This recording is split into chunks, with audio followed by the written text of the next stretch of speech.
viewers of YouTube, y'all know Vick Rocha from a comics perspective. Y'all know what time is, coming direct from the county jail with another positive message. I'm going to smash, gas, and slide on through with a whole lot of energy because I got a good one for you guys here today. But before we get into it now, please hit the like, subscribe, comment, do all those things to help support your boy, and hit that bell notification for future fire content. So as you can tell by the title, Message for Pastor David Rocha, a.k.a. formerly known as Sir Dyno, as well as a reaction to a movie called Always With You. Now, trip on this, guys. We have this educational program here where you do educational segments and whatnot. It's called Edivo, E-D-O-V-O, right? I think that's how you pronounce it.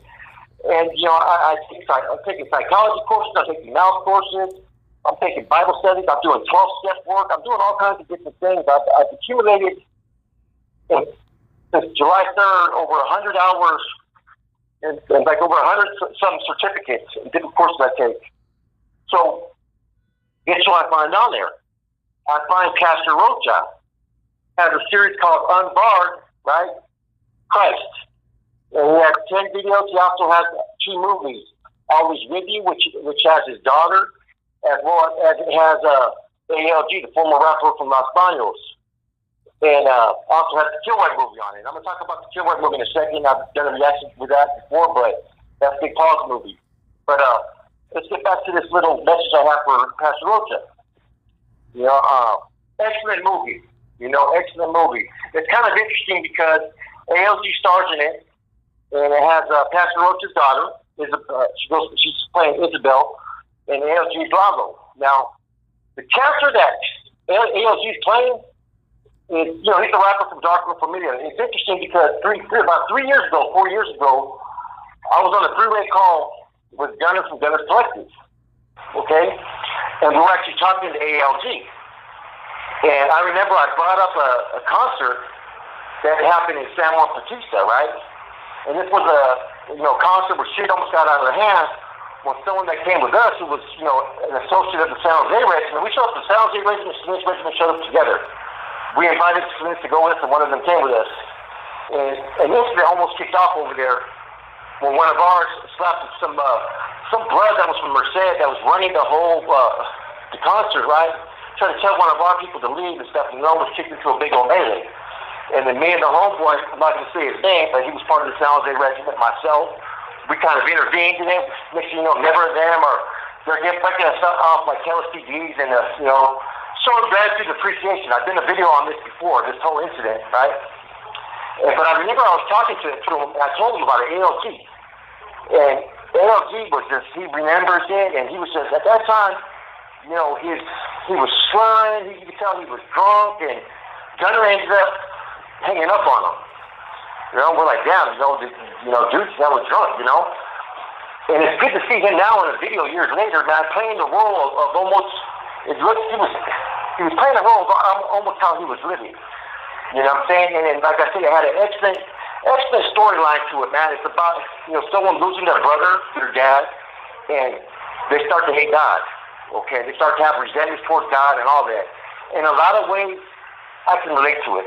You know what I'm saying? About a year ago, I started having a lot of hate towards God. I started blaming him for my problems. I was very angry. I didn't believe that he existed. And, you know, people used to, you know, try to comment. I'd be like, nah, F him. You know what I mean? He ain't there for me and this and that. Even with the YouTube channel, I used to do that. Like, as far back as like 4 months ago, I was wrestling with issues with God that, you know, believing if he was there for me or not, you know, and I had a lot of hate. And so I'm watching this movie, I'm like, man, you know, I can relate because I wasn't like the character like Lalo, which was ALG. I had the same feelings more like his daughter, Isabel, who just was real hateful for the things that she was going through and just didn't trust anybody, didn't feel no loyalty from anybody, you know, and had a lot of pain, but was hiding that pain by their actions and being very angry. And so it was an excellent movie, and it was a movie that I shared with everybody up in here. You know what I'm saying? So we all watched it, we all supported it. I'm, you know, tapping in, I'm telling people to support the things that Pastor Rocha is sharing, the videos and whatnot. And, you know, I've had a somewhat relationship with Pastor Rocha in the past. So we've talked several times. We go back to, you know, Operation Black Widow days. You know what I'm saying? We go that far back when the San Jose Regiment was looking for him. That's how far back our association is. And, you know, the thing is, well, this is what you guys don't know, and I'm going to put this out there for the first time right here on ACP. Now, about a month to 2 months before me getting arrested, maybe it was April or May. I don't know. It could have even been June. I actually reached out to Pastor Rocha, guys. And I told him, I said, you know, I've lost my way. I told him, you know, I don't have a relationship with God no more. I go, there's days where I don't want to live anymore. I told him I hit my rock bottom. And I told him I needed somebody to talk to. You know, that I was going through something, right? And he responded back to me. And he was sick at the time. You know, he was going through some health issues at that time, and he just wasn't available to talk currently, man. And I was supposed to do a follow-up, you know, and reach out to him, right? Or we were supposed to, you know, eventually connect and talk, but I didn't get a chance to do that follow-up talk. But I did reach out to him. I'm sure he probably remembers it, man. And, you know, I'm not saying that any of that would have changed anything. It's just, it was my responsibility to take more of an action and not just reach out to him one time, and when he's sick, all of a sudden I'll reach back. I should have reached back to him. Because if I was that serious about wanting help and trying to reach out to somebody, it was my job to follow up, man. But it's kind of, I want to tell people, this was an excellent movie, man. And, you know, it's kind of cool because we also watched Kilroy in here. You know, Kilroy's about the former Mexican Mafia. And we did a little study about it today. You know, it was kind of interesting because we're at a table and there's one individual in front of me. He's a south sider from Fontana, right? To my left, there's a young Mexican Crip. And then to my kitty corner, there's a dude from a barrio here called Barrio Hollywood, which had a long, extended history with the MA, right? They've had a relationship with the Arizona Mexican Mafia out here in AZ. So we're all sitting at the table, and I'm like, man, never in all my life would I think that I'd be sitting here at a table with all you individuals here having not just a friendship and fellowship, but discussing things like this. Discussing things about change, discussing things about trying to have a relationship with God, having discussions about not just the stuff that people do during Bible studies and whatnot, man. We're actually talking about life.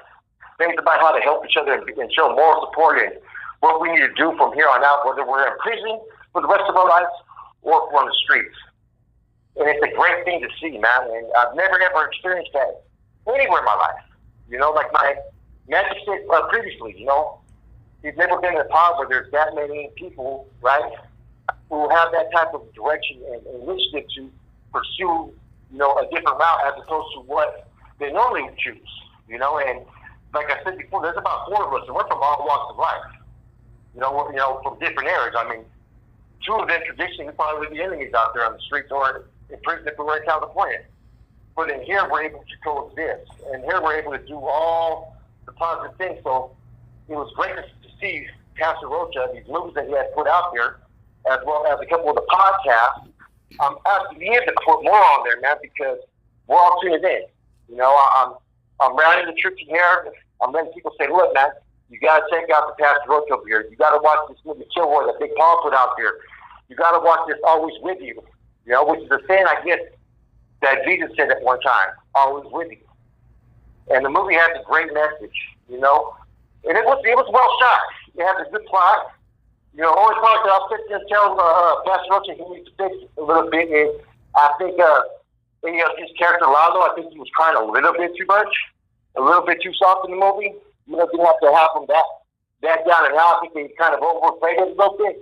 But other than that, it was a good movie with a good message, man. And I'm sure Pastor Rocha can confirm that, you know, I did try to talk to him about a month or 2, and I wish I would have followed up as far as, you know, asking for that assistance. And there was kind of a message in that, too, that just because you may think that people are busy with their lives and whatnot, if you're feeling a certain way, man, follow through with it, man, because I really wish I would have followed through because I was supposed to call like a couple days later, you know, when he was sick, and I didn't follow through on it. A month later, I'm in jail, man, and I'm not going to lie to you guys, man. I was at my rock bottom, man. There's a lot of things that I told him, and that there were short messages between me and him that, you know, I haven't shared with anybody. Like, I was at that point where, I didn't care if I lived or died at that point. You know, that's where my mind was at. You know, and I'm grateful I'm alive. Today I'm grateful I'm pushing forward. Today I'm grateful I'm back trying to push a positive message, man. And, you know, I'm not going to ever let go of the happiness I previously had when I was doing all these great things in recovery and had a relationship with, you know, with God and whatnot. And I'm not going to try to make this channel all about, you know, having a relationship with higher power and God and all that stuff, because I think there's more to life than just always focusing on those things and being repetitive, right? But that is going to be part of my story from time to time. You know, it's me reestablishing a relationship that I thought was lost. And watching this movie was perfect timing for me. Because I'm not going to lie, man, I was at a point to where in my life before I came in here where I didn't believe there was no God. I hated him. You know what I mean? I despised people that told me that he loved me and all this stuff. I didn't want to nobody. I was out there really hurting. I was out there wondering why it fell apart in my life, not realizing that everything that fell apart in my life was based upon my own choices, my own decisions. Nobody's at fault but me for that. And so, like I said, man, great movie. You guys should check it out. Pastor Rocha, now, please get a hold of me. I'm going to leave an email for you to reach out. If you can, drop me your number, man. You know what I'm saying? I'll give you a call from here, man. It was great to see that you guys are putting things out there that us out here and all the way in Pima County are able to watch, you know, different episodes that Pastor Rocha's put together, man. The Killboy movie, we just had a long discussion about it, man, and as well as the other movie, Always With You. So with that, man, I hope everybody has a positive, productive day. Go tap into those movies I just mentioned. Always With You. I don't know when this movie dropped, but it's a pretty good one, right? And like I said before, it was kind of interesting because 3-4 years ago, the character ALG was playing was almost like the character that we've seen that I talked to on the phone when me and Gunner were on the phone one time with him. You know, the falling apart, the drunkenness all over the place, man. And it's good to see that he too has found work today, man, and he's doing something positive, productive. Now, one more thing I need you guys to check out. And I never mentioned that my silly magic, he raps. So check out Spotify, Apple Music, look up S Baby, Ready for a War. Now, he talks about some stuff that, you know, the streets are how the streets are, right? Remember, that's not who he is today, but he is speaking about the life that he's lived and the things that happened in that life. So check him out on there. SS Baby. It's one word, SS Baby, on Spotify or Apple Music, Ready for a War. And so, Pastor Rocha, I hope you get this message. Tap in with me, man. Get in touch. I got more content for you guys coming this week, man. I'm going to go back to some topics that people have asked me to do. A lot of it revolving around stuff that happened in the California Department of Corrections. As well as I'm trying to get a couple more interviews for you guys. I previously told you guys I had a Southsider. He's going to write a story out because he had a little bit of stage fright when we tried to do it. So give me about a week or two now. I'll have the story out there. But with that said, your boy Flacco, ACP, I'm out.